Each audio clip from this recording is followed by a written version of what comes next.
وعلى آله وصحبه أجمعين أما بعد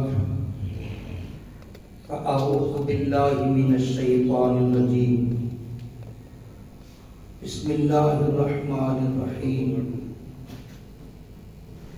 وبالوالدين إحسانا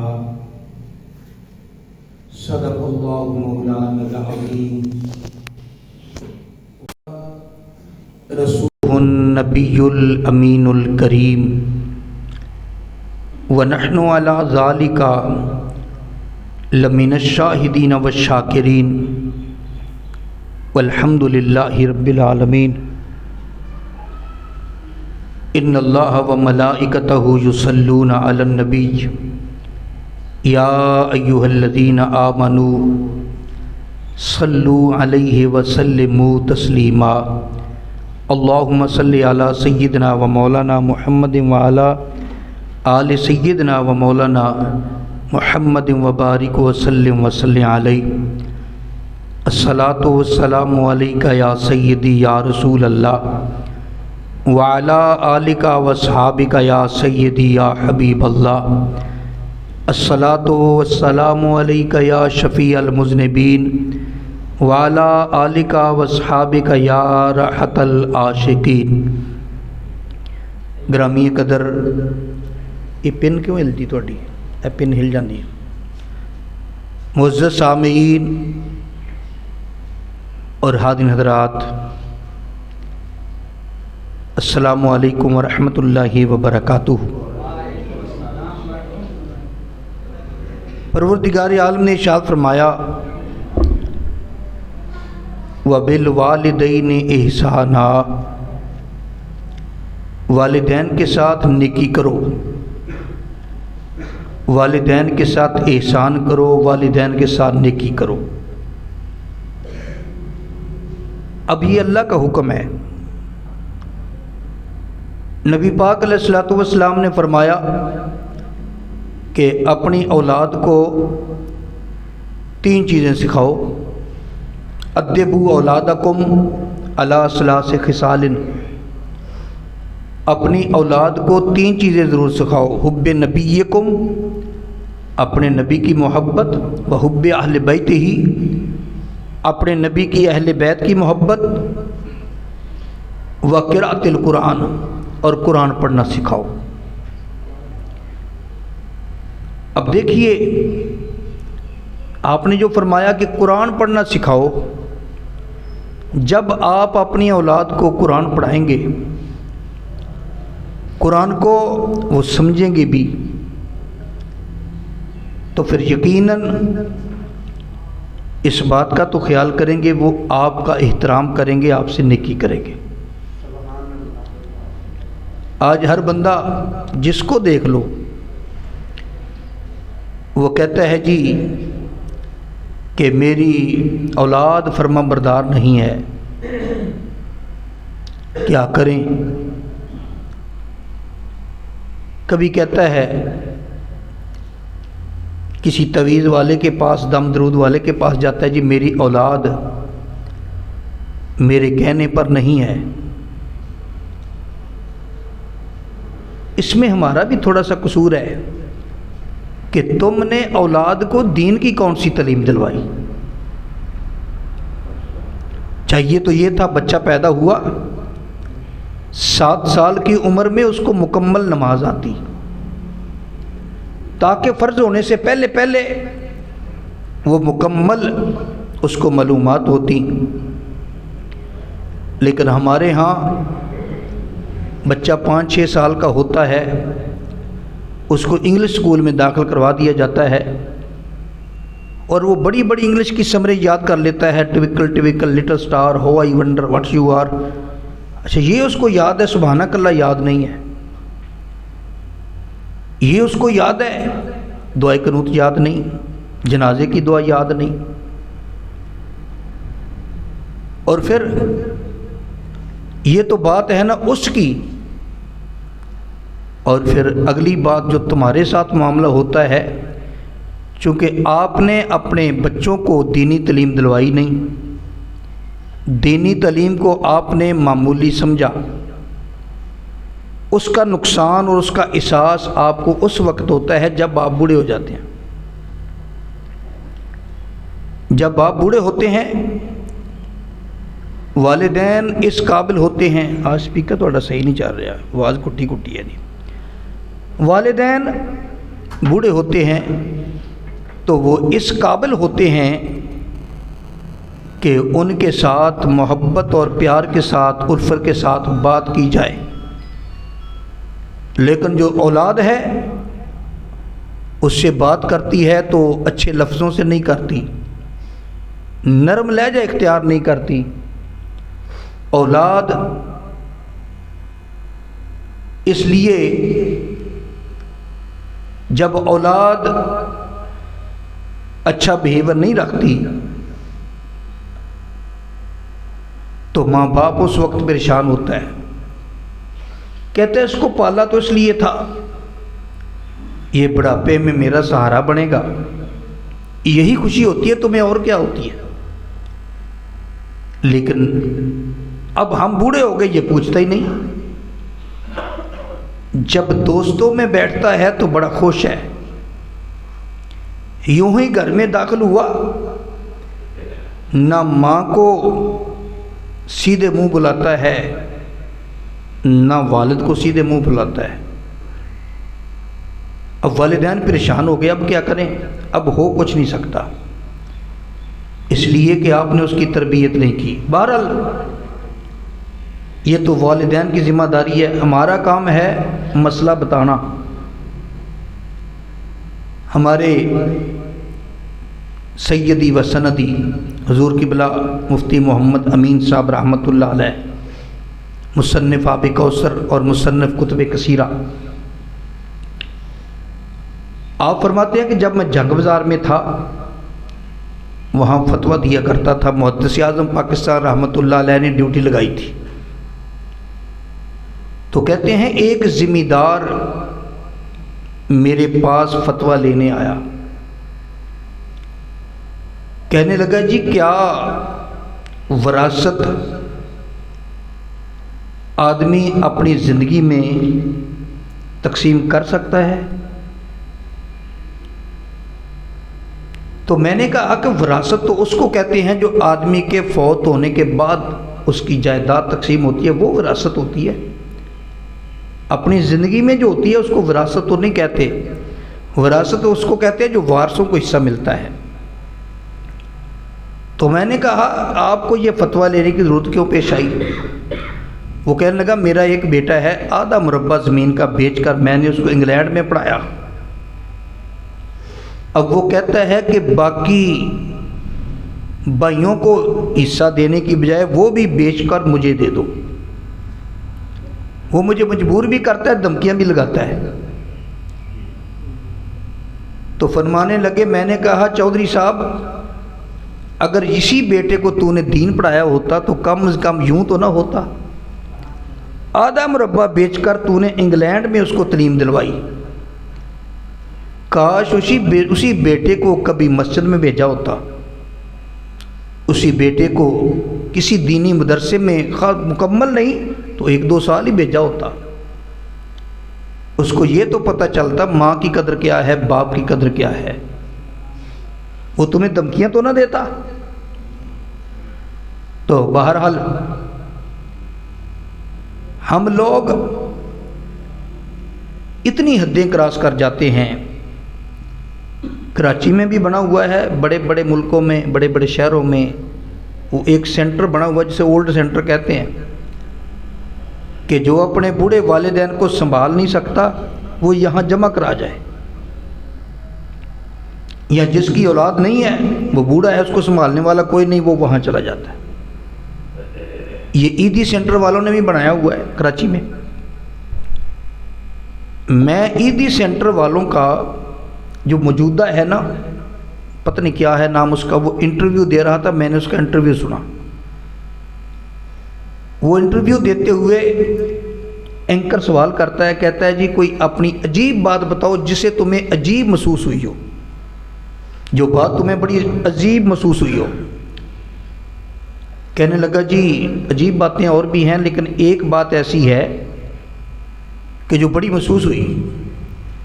میں نے کہا کیا؟ کہنے لگا جی ایک لڑکا تھا، وہ کاروبار کرتا تھا یا کوئی ملازمت کرتا تھا، تو اپنے بوڑھے باپ کو ہمارے پاس جمع کروا گیا۔ باپ رہنا نہیں چاہتا تھا لیکن وہ جمع کروا گیا، یہاں رہو۔ تو وہ کہتا ہے کہ کچھ دن گزرے، باپ کہنے لگا مجھے اپنے بیٹے سے تو ملوا دو، میرے لخت جگر ہے، میں ملنا چاہتا ہوں۔ تو کہتے ہیں ہم نے رابطہ کیا تو کہنے لگا میں ذرا شہر سے باہر ہوں، میں مل جاؤں گا، کوئی بات نہیں۔ اب باپ بیمار ہو گیا، اور بیمار بھی اتنا ہو گیا کہ موت و یاد کی کشمکش میں تھا۔ اس نے کہا مجھے آخری مرتبہ اپنے گھر والوں سے ملا دو، میری اولاد سے ملا دو۔ تو کہتے ہیں کہ بیٹا، اس سے ہم نے رابطہ کیا تو کہنے لگا آپ علاج معالجہ کرائیں، میں آ جاؤں گا۔ کہتے ہیں حتیٰ کہ باپ فوت ہو گیا۔ میں نے پھر رابطہ کیا کہ تیرا باپ فوت ہو گیا ہے تو کیا پروگرام ہے؟ کہنے لگا ایسے ہے کہ تمہارے یہاں کفن دفن کا انتظام تو ہے ہی، آپ وہ کفن دفن کر دیں، جو خرچہ آئے گا میں آپ کو دے دوں گا۔ ارے سوچو، یہ وقت بھی آنا تھا، لیکن آیا کیوں؟ اس لیے آیا کہ ہم دین سے دور چلے گئے، ہم دنیا کے مال کے پیچھے دوڑتے دوڑتے دین کو دوسرا نمبر دے گئے کہ دین تو دوسرے نمبر پہ ہے، پہلے نمبر پہ دنیاوی تعلیم ہے، پہلے نمبر پہ کاروبار ہے۔ تو پھر یہی ہوگا۔ لیکن اے نوجوانوں جو میری تقریر سن رہے ہو، میری ان باتوں کو دل میں جگہ دو۔ میرے مدنی کریم صلی اللہ تعالی علیہ وسلم نے ہمارے لیے کچھ چیزیں بھی بیان کی ہیں۔ جن کے والدین زندہ ہیں وہ بالخصوص میری باتوں کو توجہ سے سماعت کریں۔ حضرت عبداللہ بن مسعود رضی اللہ تعالیٰ عنہ فرماتے ہیں، اور یہ حدیث صحیح بخاری شریف کی ہے، حدیث نمبر 5970۔ حضرت عبداللہ بن مسعود رضی اللہ تعالیٰ عنہ فرماتے ہیں سألت النبی صلی اللہ علیہ وسلم، میں نے آقا صلی اللہ تعالیٰ علیہ وسلم سے سوال کیا، یا رسول اللہ ای العمل احب الی اللہ عز وجل، یا رسول اللہ اللہ کی بارگاہ میں سب سے زیادہ پسندیدہ عمل کون سا ہے؟ تو میرے نبی نے کیا جواب دیا؟ الصلاۃ علی وقتہا، نماز کو اس کے وقت میں پڑھنا۔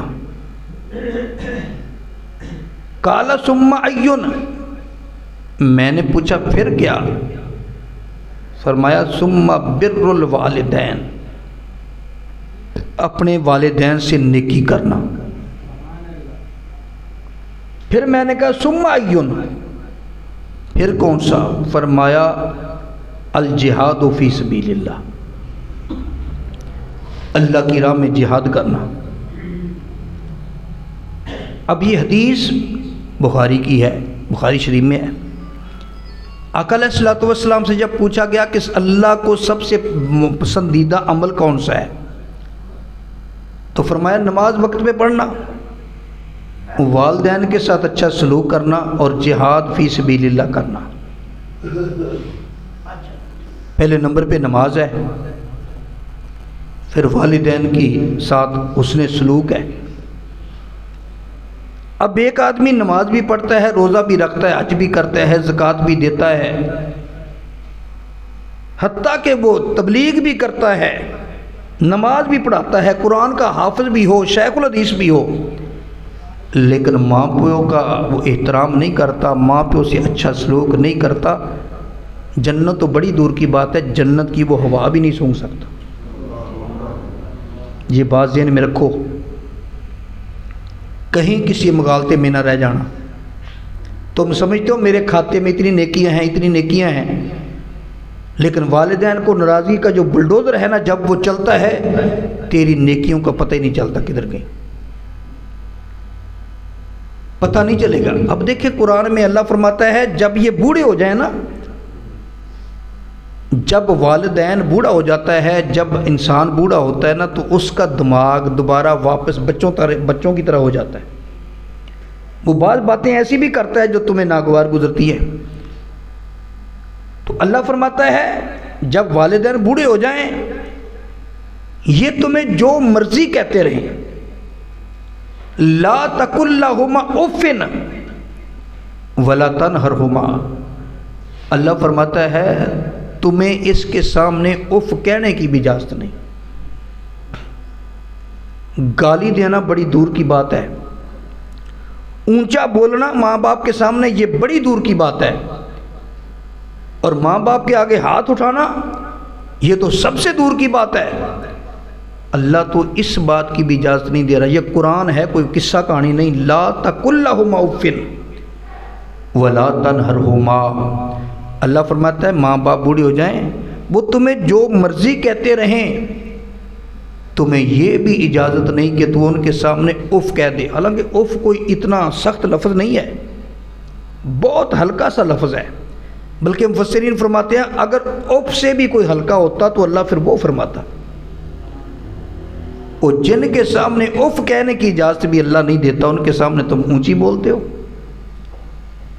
ان کا حکم نہیں مانتے، ان کی نافرمانی کرتے ہو، ان کی دل آزاری کرتے ہو، ان کے ساتھ کرخت لہجے سے بات کرتے ہو، تو یاد رکھو قیامت کے دن جنت کے اندر جانا تو بڑی دور کی بات ہے، جنت کی ہوا بھی نہیں سونگھ سکو گے۔ یہ تمہارے تمام اعمال ضائع کر دیے جائیں گے، بلکہ اللہ کی بارگاہ میں قبول ہی نہیں ہے۔ پڑھتے رہو نمازیں، رکھتے رہو روزے، کوئی فائدہ نہیں ہوگا، کوئی فائدہ نہیں۔ میرے مدنی کریم صلی اللہ تعالی علیہ وسلم کی والدہ اور والدہ آپ کی ولادت سے پہلے وصال کر گئے تھے، اور والدہ آپ کی عمر مبارک 6 سال تھی جب ان کا وصال ہو گیا۔ آقا علیہ الصلوۃ والسلام پر جب وحی نازل ہوئی، بڑی بڑی مصیبتیں اور تکلیفیں اٹھائیں اسلام کے لیے، پھر ایک وقت آیا اللہ نے اسلام کو غلبہ دیا۔ میرے آقا تشریف فرما ہے، علامہ جلال الدین سیوطی بہت بڑے محدث ہیں رحمۃ اللہ علیہ، شافعی المسلک ہیں، وہ حدیث نقل کرتے ہیں نبی پاک علیہ السلام نے فرمایا کاش آج میرا باپ زندہ ہوتا۔ آنکھوں میں آنسو ہیں، کاش آج میرا باپ زندہ ہوتا۔ پھر فرمایا کاش آج میری ماں زندہ ہوتی، اور میں عشاء کی نماز پڑھا رہا ہوتا اور میں نے فاتحہ شریف شروع کر لی ہوتی، تو میری ماں مجھے آواز دیتی یا محمد، فرمایا میں نماز چھوڑ کر ماں کی بات سننے کے لیے چلا جاتا۔ میرے آقا فرماتے ہیں میں نماز چھوڑ کے اپنی ماں کی بات سننے کے لیے لبیک یا امی لاجبت، تو میں ماں کا جواب دینے کے لیے چلا جاتا۔ انہیں کاش اگر زندہ ہوتی۔ یہ میرے مصطفیٰ کا انداز ہے۔ ویسے یہاں مسئلہ سمجھو، ہمارے لیے یہ اجازت نہیں، اگر ہم فرض نماز شروع کر لیں تو والدین آواز مارے تو ہم توڑ کے جا نہیں سکتے۔ امتی کے لیے یہ مسئلہ نہیں ہے، وہ میرے آقا کا خاصہ تھا۔ کچھ باتیں ایسی ہیں وہ نبی آقا علیہ السلام کے لیے ہی خاص ہیں، ہمارے لیے نہیں ہے۔ مثال کے طور پہ صحیح بخاری میں ہے، جس سال میرے نبی کا وصال ہونا تھا ویسے ہر سال نبی پاک علیہ الصلوۃ والسلام جبریل امین کے ساتھ قرآن کا دور کرتے تھے۔ رمضان میں جبریل امین کے ساتھ قرآن کا دور کرتے تھے، جیسے حافظ کرتے ہیں نا، اس طرح میرے مصطفیٰ بھی کرتے تھے جبریل امین کے ساتھ۔ جس سال آپ کا وصال ہونا تھا اس سال آپ نے اسی ایک رمضان میں 2 مرتبہ دور کیا۔ جس سال وصال ہونا تھا ویسے آقا علیہ الصلوۃ والسلام 10 دن کا اعتکاف بیٹھتے تھے، لیکن جس سال وصال ہونا تھا اس سال آپ نے 20 دن کا اعتکاف کیا۔ لیکن یہ میرے نبی کے لیے خاص تھا، یہ آگے سنت نہیں بنا،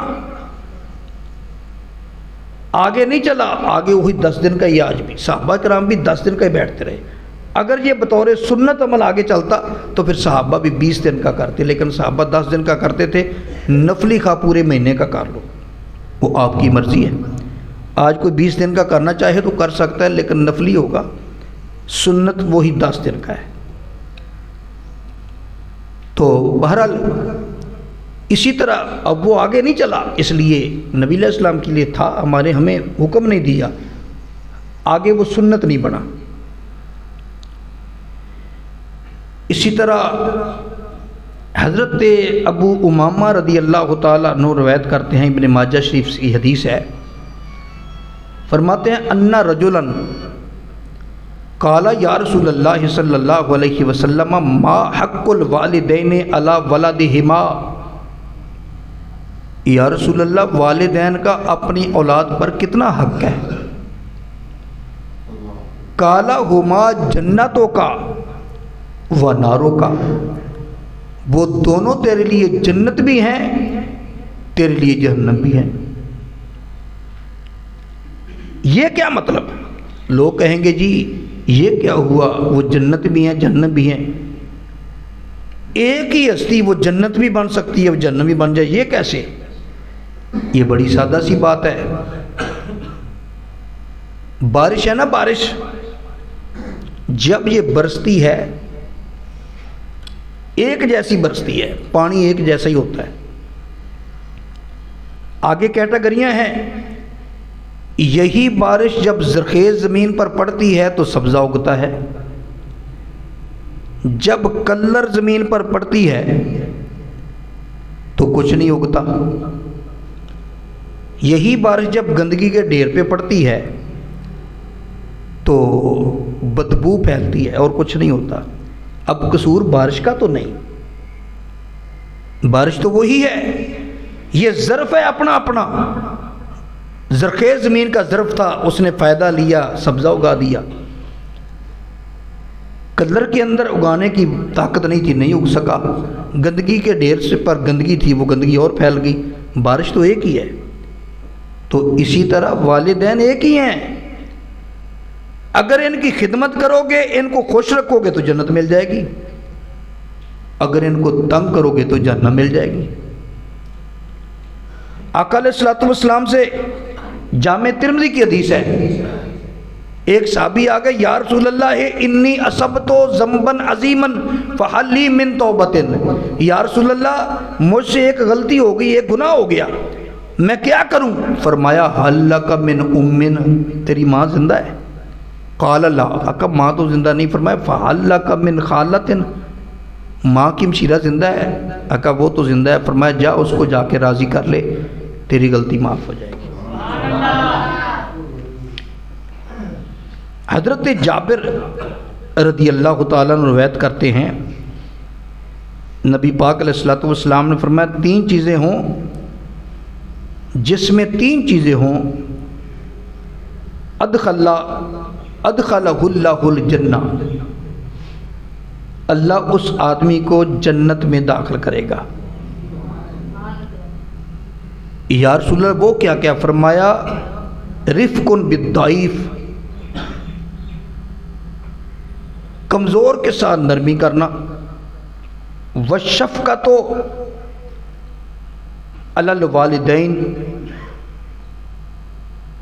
والدین کے ساتھ محبت پیار کرنا، کمزور کے ساتھ، فرمایا کمزور پر شفقت کرنا، ماں باپ کے ساتھ اچھا سلوک کرنا، احسان کرنا۔ نبی پاک علیہ الصلوۃ والسلام نے فرمایا اس آدمی کو اللہ جنت میں داخل کرے گا، ادخلہ اللہ الجنہ، اللہ اس کو جنت میں داخل کرے گا۔ اور یہ حدیث بھی جامع ترمذی کی ہے۔ اس کے بعد حضرت سیدنا عبداللہ بن عمر رضی اللہ تعالیٰ عنہ روایت کرتے ہیں، قال رسول اللہ صلی اللہ علیہ وسلم رضی اللہ فی رضا الوالدین و سخط اللہ فی سخط الوالدین۔ رب کی رضا ماں باپ کی رضا میں ہے، رب کی ناراضگی ماں باپ کی ناراضگی میں ہے۔ یعنی جو آدمی اپنے ماں باپ کو راضی نہیں کرتا اس پر میرا اللہ بھی ناراض ہے۔ تو جس پر اللہ ناراض ہو جائے کیا وہ جنت جا سکتا ہے؟ کبھی نہیں جا سکتا۔ نبی پاک صلی اللہ تعالی علیہ وسلم نے ارشاد فرمایا، صاحب مشکات نے اس حدیث کو صفحہ نمبر 421 پر نقل کیا، باب البر۔ حضرت ابن عباس رضی اللہ تعالیٰ عنہ روایت کرتے ہیں، نبی پاک علیہ الصلوۃ والسلام نے فرمایا، من اصبح مطیعا للہ فی والدیہ اصبح لہ بابان مفتوحان من الجنہ۔ میرے آقا علیہ السلام نے فرمایا، جس کے ماں باپ زندہ ہوں اور وہ دونوں اس پر خوش بھی ہوں تو روزانہ صبح کے وقت اس کے لیے جنت کے 2 دروازے کھل جاتے ہیں۔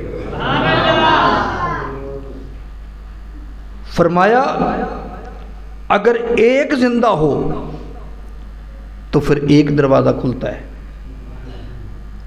اگر دونوں فوت ہو جائیں تو پھر دونوں دروازے بند رہتے ہیں، اور اگر والدین اس پر ناراض ہوں تو روزانہ اس کے لیے جہنم کے 2 دروازے کھولتے ہیں۔ اگر ایک فوت ہو گیا تو پھر ایک دروازہ کھلے گا۔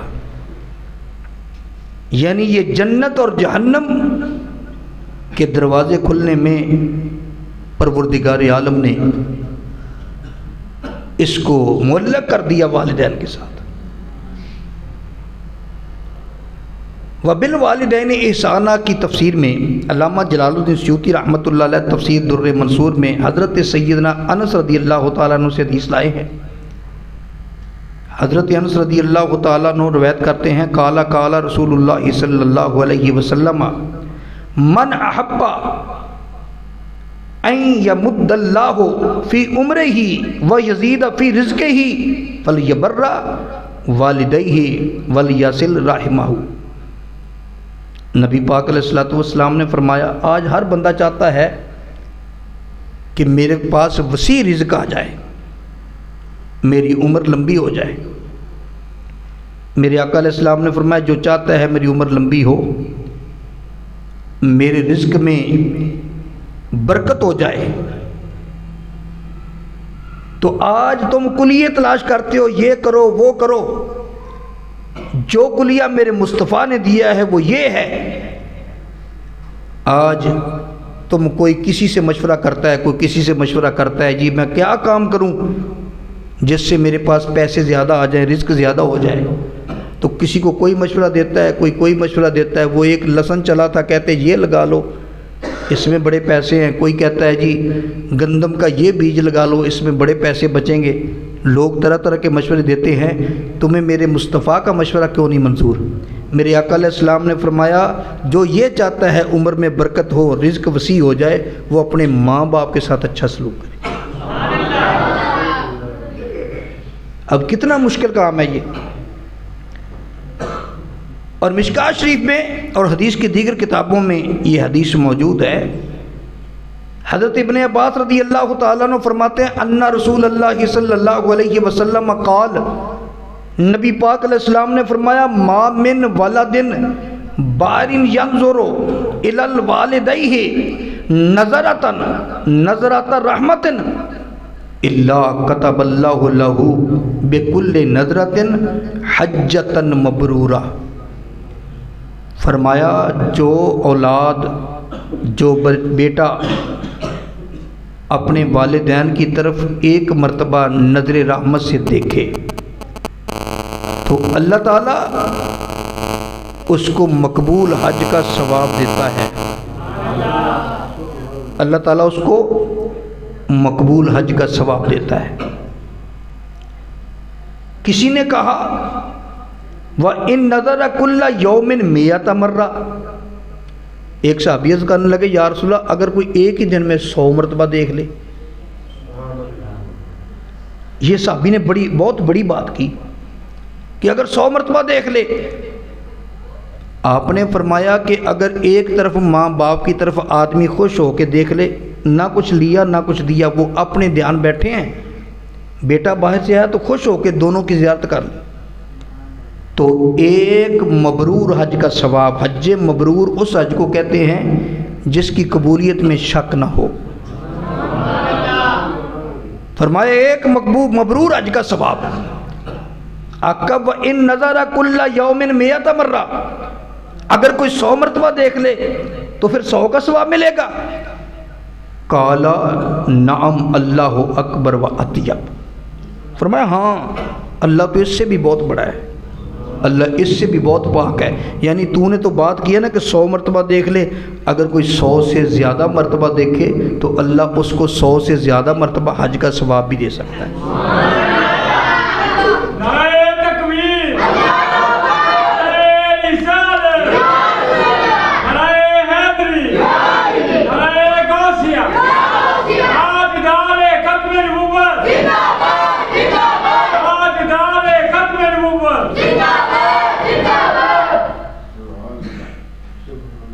اب یہ ہیں والدین.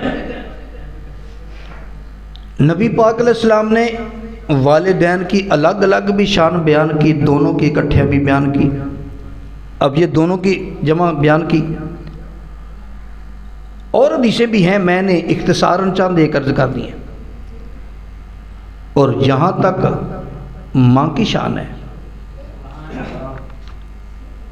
حضرت ابو ہریرہ رضی اللہ تعالیٰ عنہ حیات صحابہ میں حدیث پاک ہے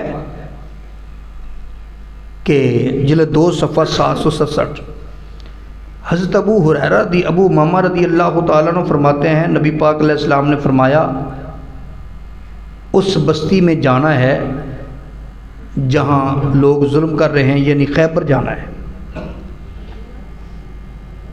سفر سب باندھ لو، تیاری کر لو. حضرت ابو ہریرہ رضی اللہ تعالیٰ عنہ کو ماں سے بڑا پیار تھا. اتنا پیار تھا، مسلم شریف کی حدیث ہے، ابو ہریرہ ایک مرتبہ روتے روتے نبی علیہ السلام کی بارگاہ میں آئے. یا رسول اللہ میں تو کلمہ پڑھ چکا ہوں، میری ماں مسلمان نہیں ہے، وہ آپ کے لیے اچھے الفاظ نہیں بولتی. یا رسول اللہ برداشت نہیں ہوتا، ہے بھی ماں. فرمایا چاہتا کیا ہے؟ آقا دعا کریں میری ماں بھی مسلمان ہو جائے. میرے نبی نے دعا مانگی اللہم اہد ام ابی ہریرہ تھا، یا اللہ ابو ہریرہ کی ماں کو ہدایت دے دے. ادھر میرے نبی نے دعا مانگی. ابو ہریرہ کہتے ہیں میں دوڑتا دوڑتا اپنے گھر گیا، اتنا یقین تھا. اور دوڑتے ہوئے کیوں گئے؟ خوشی بہت تھی کہ میرے وہ کان کب سنیں گے میری ماں کلمہ پڑھ رہی ہے. فرماتے ہیں جب میں گھر گیا دروازہ کھٹکھٹایا، دروازہ بند تھا. دروازہ کھلا، آواز آئی ابو ہریرہ ٹھہر جا. پانی کے گرنے کی آواز آ رہی تھی، ماں غسل کر رہی تھی. جب میں نے دروازے پہ کھڑے کھڑے انتظار کیا، ماں نے دروازہ کھولا. کھولتے کہنے لگی ابو ہریرہ گواہ ہو جا، اشہد ان لا الہ الا اللہ و اشہد ان محمد رسول اللہ. ماں کلمہ پڑھ گئی. ماں کے ساتھ بڑا پیار تھا، بلکہ ابو ہریرہ کا ایک خاص طریقہ لکھا ہوا ہے احادیث میں. جب کبھی ابو ہریرہ گھر سے باہر جاتے نا تو پتہ کیا کہتے؟ السلام علیک یا اماں ورحمۃ اللہ وبرکاتہ. اے میری ماں آپ پر سلام ہو اور آپ پر اللہ کی رحمتیں اور برکتیں. وہ آگے سے فرماتی وعلیکا یا ولدی، اے میرے بیٹے تجھ پر بھی سلام ہو، تجھ پر بھی برکتیں. اس کے بعد حضرت ابو ہریرہ عرض کرتے رحمک اللہ کما ربیانی صغیرا، اے ماں اللہ تجھ پر اس طرح رحم کرے جس طرح تو نے مجھے بچپن میں پالا اور مجھ پر رحم کیا. اور آگے سے ماں جواب دیتی رحمک اللہ کما بررتنی کبیرا، تو اللہ تعالیٰ تجھ پر بھی رحم فرمائے جیسے تو نے بڑے ہو کر میرے ساتھ حسن سلوک کیا ہے۔ جب بھی سفر کے لیے جاتے یہ ماں بیٹے کا مکالمہ ہوتا تھا، وہ یوں سلام کرتا، وہ جواب دیتی، وہ پھر دعا دیتا، وہ پھر دعا دیتی۔ اب جب نبی علیہ السلام نے فرمایا کہ خیبر جانا ہے، جہاد کرنا ہے، تیاری کرو، صحابہ نے تیاری کر لی، ابو ہریرہ بھی آئے، سامان باندھنے لگ گئے۔ جب سامان باندھا، ماں نے فرمایا بیٹا کیا پروگرام ہے؟ امی جی نبی پاک نے جہاد کا اعلان کر دیا، جہاد پر جانا ہے، خیبر جانا ہے۔ فرمایا پیارے بیٹا یہ تو دیکھ تو جہاد کی تیاری کر رہا ہے، میں اکیلی ہوں اور ضعیف ہوں اور بیمار ہوں، میرے پاس تو کوئی بھی نہیں، کون سنبھالے گا مجھے؟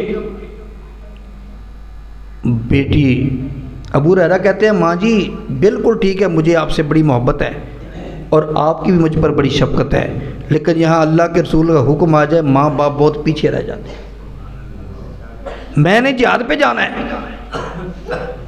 اچھا سامان باندھ لیا۔ آپ کو پتہ ہے جب آدمی کہیں کسی دور کے سفر پہ جاتا ہے نا، خاص کر پھر جہاد پر جاتا ہے، تو اپنے دوست احباب سے مل کر آتا ہے، مل کے آتا ہے، اس لیے کہ پتہ نہیں واپس آنا ہے کہ نہیں آنا۔ عمرہ پر ہی جانا ہو تو آدمی اپنے رشتہ داروں سے ملتا ہے، دوستوں سے ملتا ہے، حالانکہ عمرہ سے واپس آنے کے چانسز بھی ہوتے ہیں، کوئی ضروری نہیں کہ اس نے مر ہی جانا ہے وہاں جا کے، بعض مر بھی جاتے ہیں،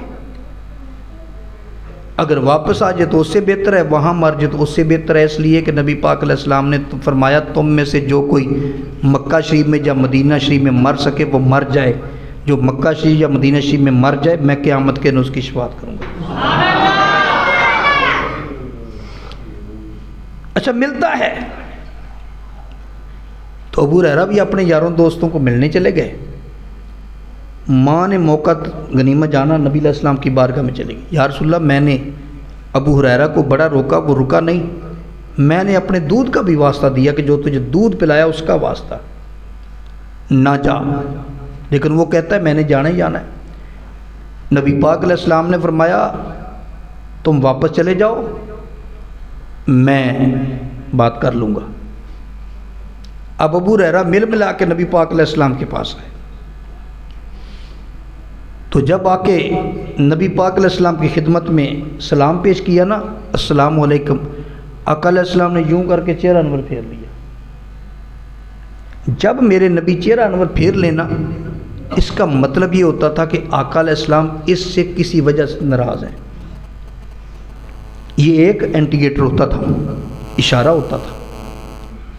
نبی پاک علیہ السلام کے صحابی ابو ہریرہ کرنے لگے یا رسول اللہ میرا کیا قصور ہے، مجھ سے کون سی غلطی ہوئی؟ فرمایا جب تو جہاد کے لیے تیاری کر رہا تھا ماں نے کیا کہا تھا؟ آقا اس نے روکا تھا، ماں نے کہا تھا نہ جا؟ ہاں یا رسول اللہ ماں نے روکا تھا۔ ماں نے دودھ کا واسطہ دیا تھا؟ ہاں یا رسول اللہ دیا تھا۔ پھر تو کیوں نہیں رکا؟ آقا ایک طرف آپ کا حکم ہو، ایک طرف ماں ہو، میں تو اللہ کے نبی کو ترجیح دوں گا۔ میرے مدنی کریم علیہ السلام نے فرمایا چلو واپس، میں تجھے جہاد کی اجازت نہیں دیتا، واپس چلے جاؤ، جا کے اپنی ماں کی خدمت کرو، اسی میں تیرا جہاد ہے۔ ابو ہریرہ رضی اللہ تعالیٰ عنہ وہ گٹھڑی جو سامان کی باندھی ہوئی تھی جانے کے لیے وہ اٹھائی، واپس آ گئے، ماں کی بارگاہ میں حاضری دی، امی جی میں آ گیا ہوں، اب کہیں نہیں جاؤں گا، آپ کی خدمت کروں گا۔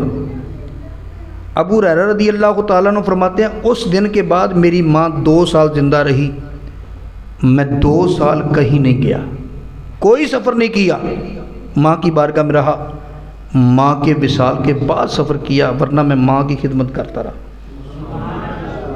یہاں پر میں ان لوگوں سے اختلاف کرتا ہوں اگرچہ وہ دین کی تبلیغ کرنے جاتے ہیں، جن کے ماں باپ کو سنبھالنے والا کوئی نہیں، ان کے لیے دین کی تبلیغ سے بڑھ کر اپنے ماں باپ کی خدمت کرنا ضروری ہے، یہ بات ذہن میں رہے۔ اور پھر یہ بات بھی کروں گا کہ کہ آدمی کے پہلے پیر و مرشد جو ہوتے ہیں وہ ماں باپ ہوتے ہیں. یہ بات یاد رکھو، جو ہم مرشد پکڑتے ہیں نا اس کی کہیں نہ کہیں نافرمانی ہو جائے تو جہنم میں نہیں جانے لگے، اللہ معاف کر دے گا. لیکن جو ماں باپ ہیں اگر ان کی نافرمانی ہو گئی، اس کی معافی تلافی نہ ہوئی تو پھر جہنم جانے کے لیے تیاری کرو. مرشد کے ساتھ اس کا حکم ماننا، اس کے ساتھ سلوک کرنے کا حکم قرآن میں نہیں ہے، استحباب ہے، مستحب ہے کہ اپنے استاد اپنے مرشد کا احترام کرو. اور مرشد ہوتا کون ہے؟ جو تمہیں بازو سے پکڑ کر اللہ رسول سے ملا دے. مرشد اس کو کہتے ہیں. آج کل لوگ کہتے ہیں جی میں نے بھی پیر پکڑ لیا. بھئی تو نے کہاں سے پکڑا؟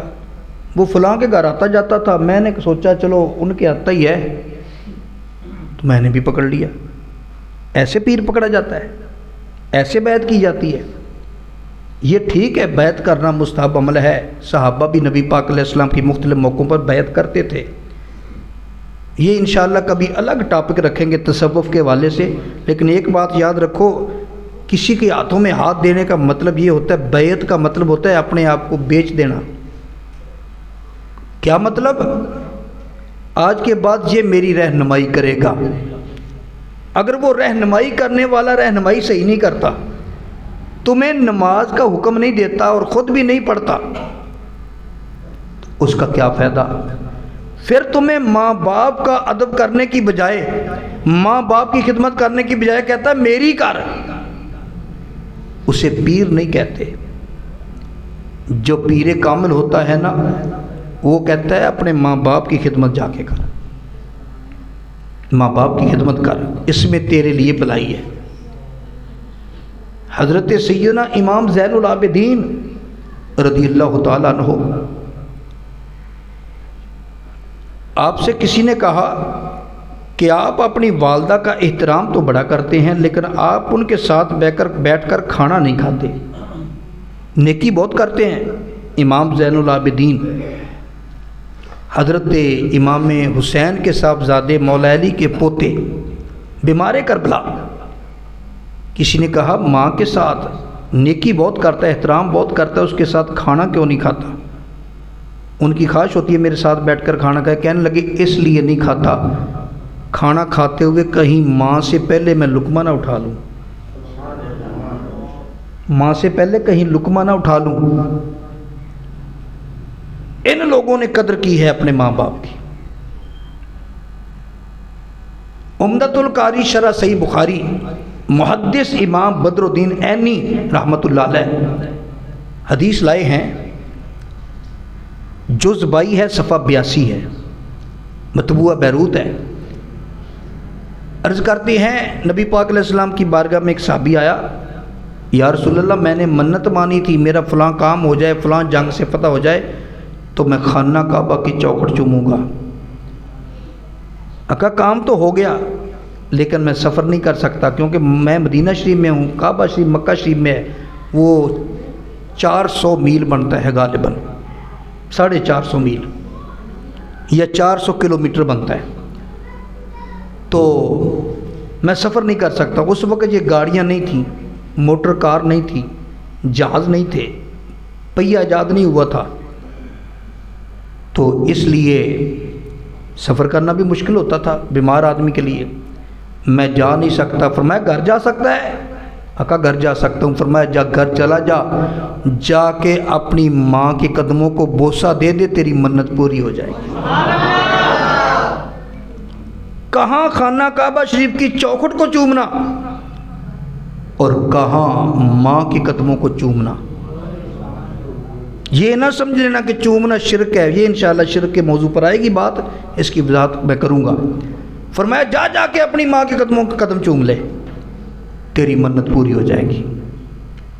اب صحابی کا درجہ کو کم نہیں، لیکن میرے آقا یہ بھی تو فرما سکتے تھے جا جا کے اللہ کی بارگاہ میں توبہ کر کہ یا اللہ میں منت نہیں پوری کر سکتا، مجھے معاف کر دے. نہیں، فرمایا میں نبی پاک علیہ السلام نے متبادل رستہ بتا دیا، فرمایا جا کے ماں کے قدم چوم لے، تیری منت پوری ہو جائے گی۔